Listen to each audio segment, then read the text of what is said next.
Hi everyone, I'm Rochelle and this is Perfectly Imperfect Soul Solutions. And today's my birthday and I'm 45 today. And I just wanted to share a couple of words of the journey so far. And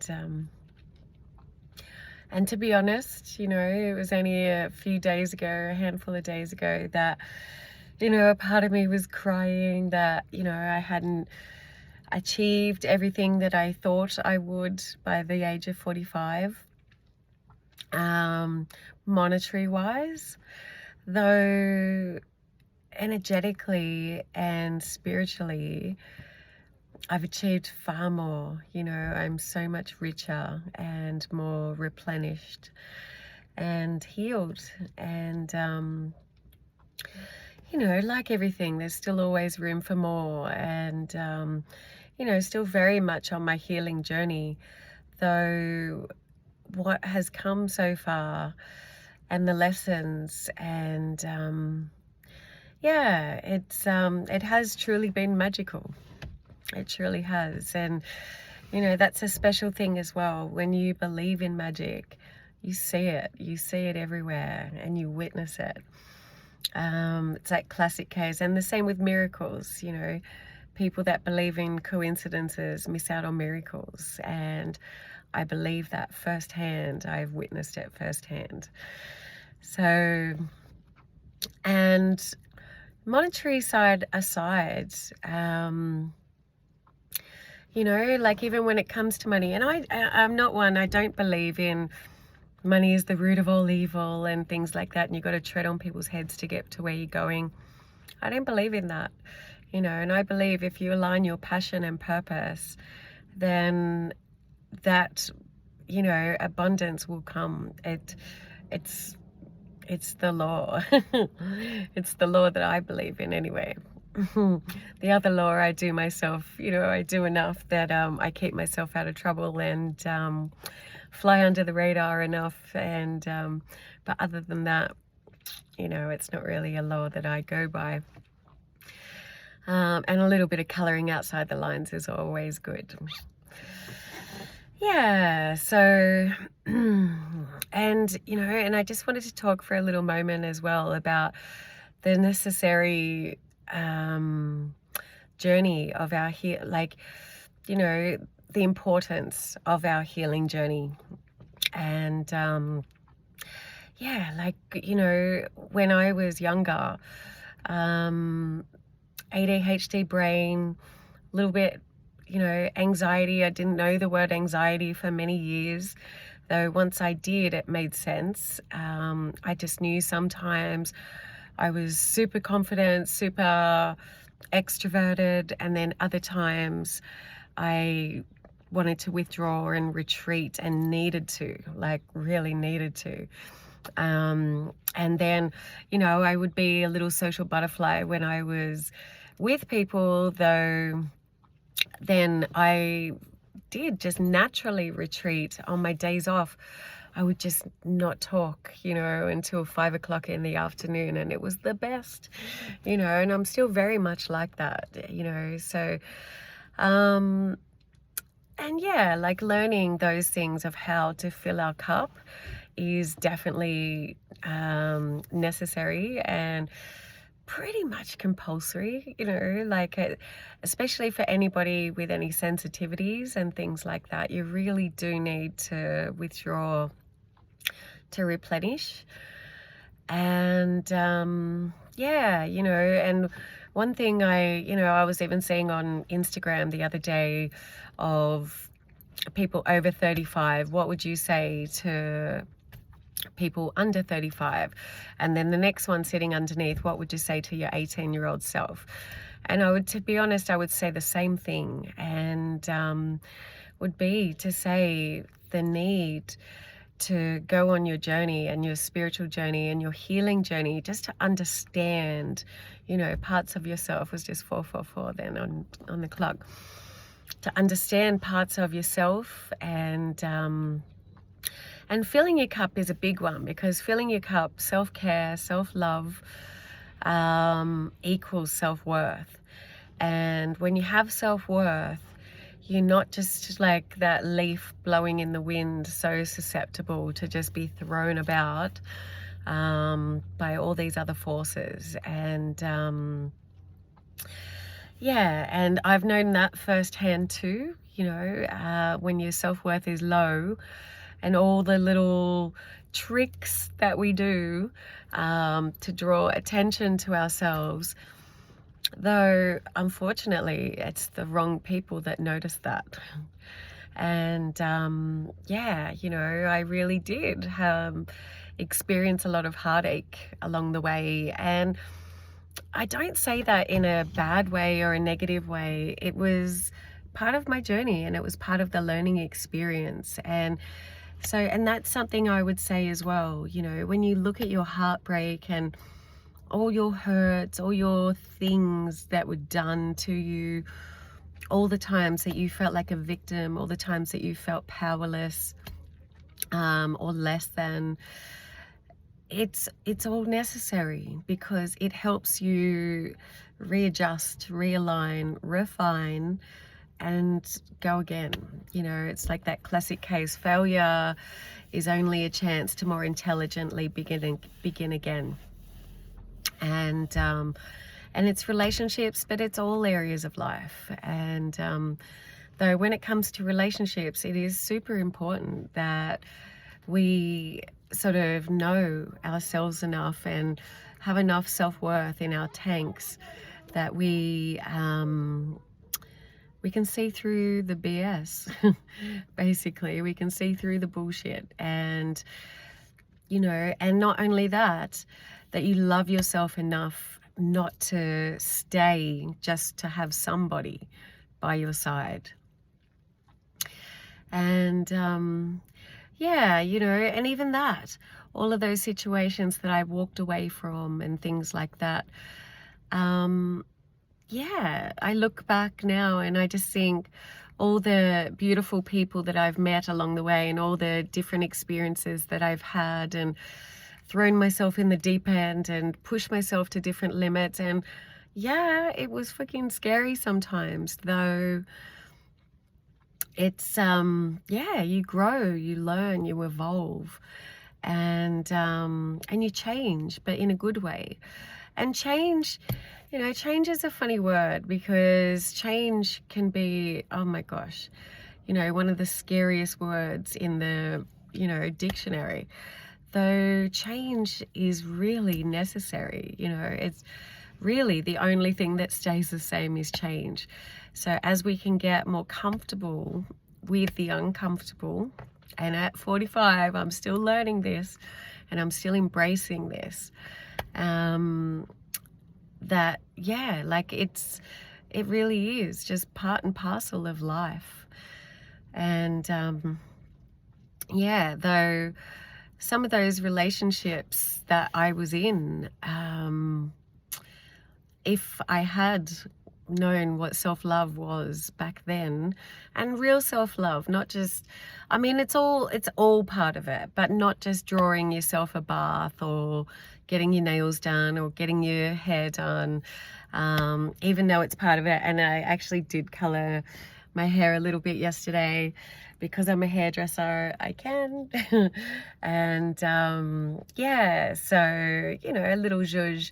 So those little things are more than fine, though we still need to understand that real self-love is sometimes saying no to a person, or standing up for yourself in a moment, or saying to somebody, that's not okay, or that doesn't feel good to me, or when you said that, that didn't feel right, or whatever words you choose to say, though feeling you have the right to say those words is massive, you know, where a lot of times I know myself in the past have bit my tongue and just wanted to keep the peace. And I mean, obviously we all choose our moments, and there's still an element of that needs to be. Sometimes you just got to pick your battles and roll with it, roll with life.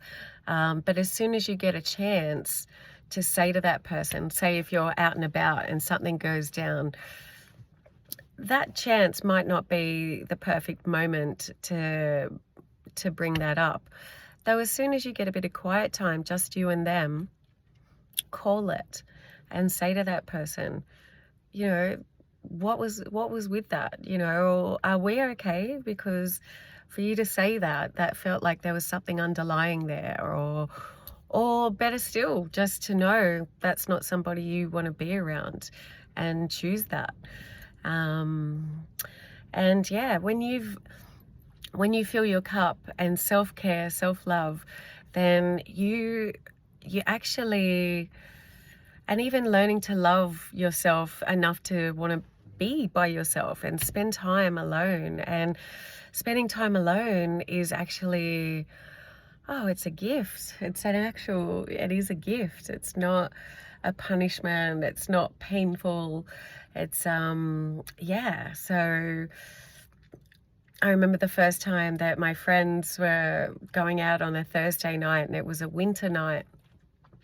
And I was in my mid-20s, and I remember it because there was a part of me up until that point that if I was invited somewhere, if somebody wanted me to go to somewhere, I went. And that's just how it was. They wanted me, and they wanted, you know, and that's what it's a key thing too. They wanted me.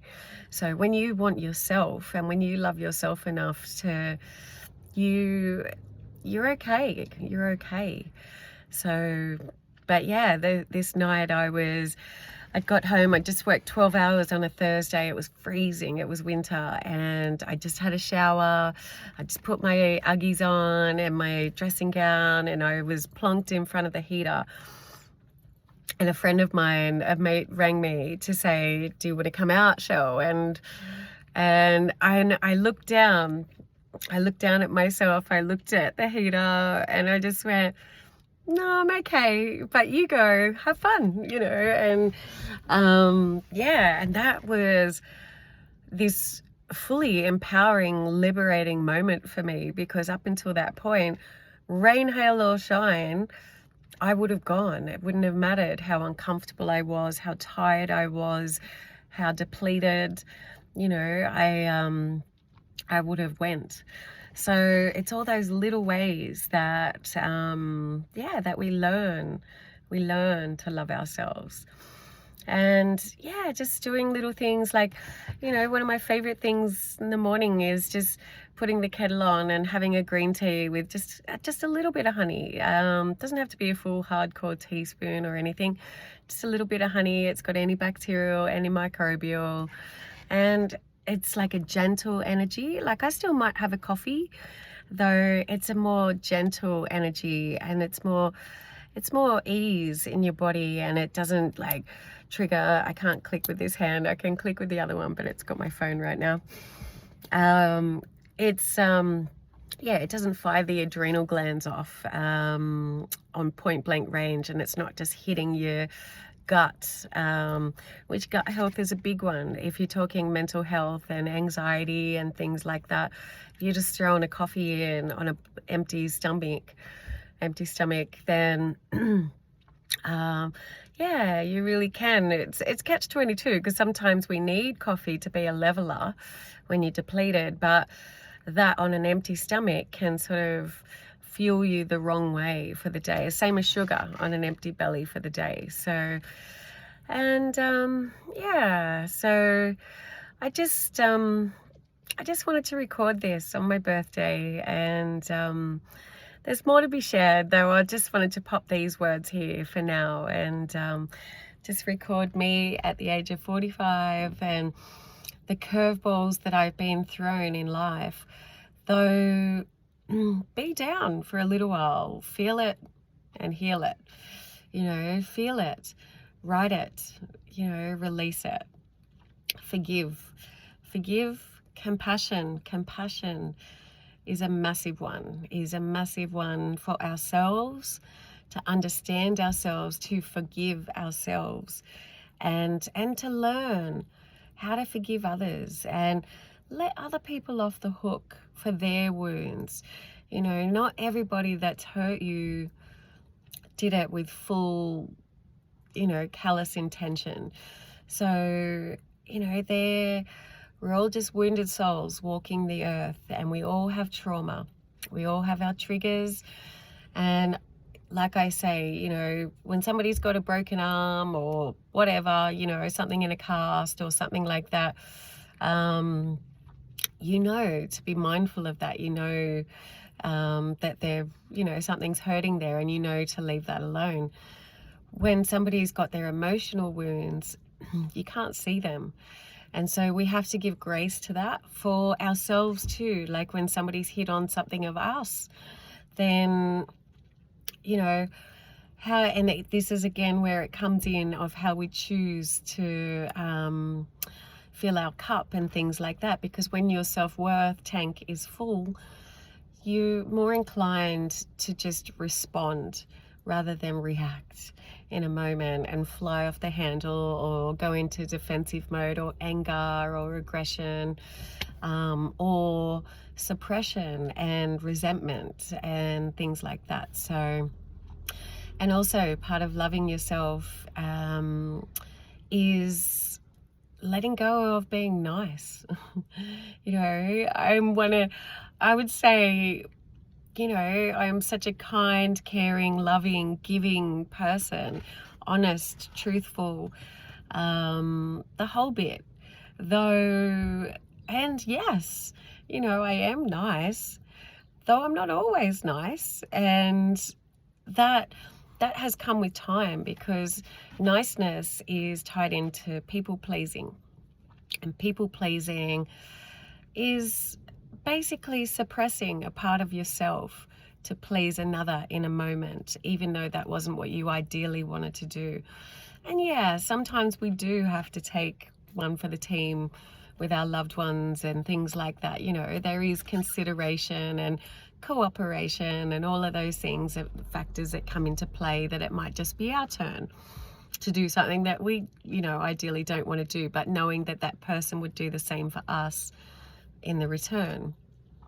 But when it's sort of somebody that maybe doesn't give a lot, that you sort of feel like you're give, coming to the party, benefit of the doubt, you know, rising above, biting your tongue, you know, sort of, you feel like you're catering to that person a little bit more, well, start to learn the word no, and or not now, or I'll get back to you, and things like that. And it's a way of taking back your power.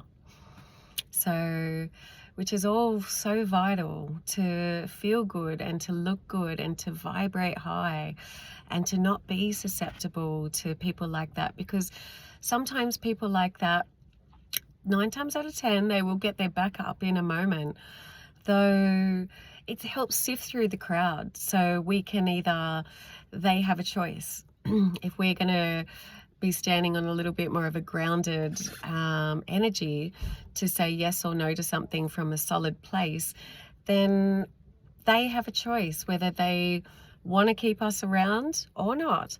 And that helps sift through the crowd. And on top of that, you have a choice whether you want to keep that person around.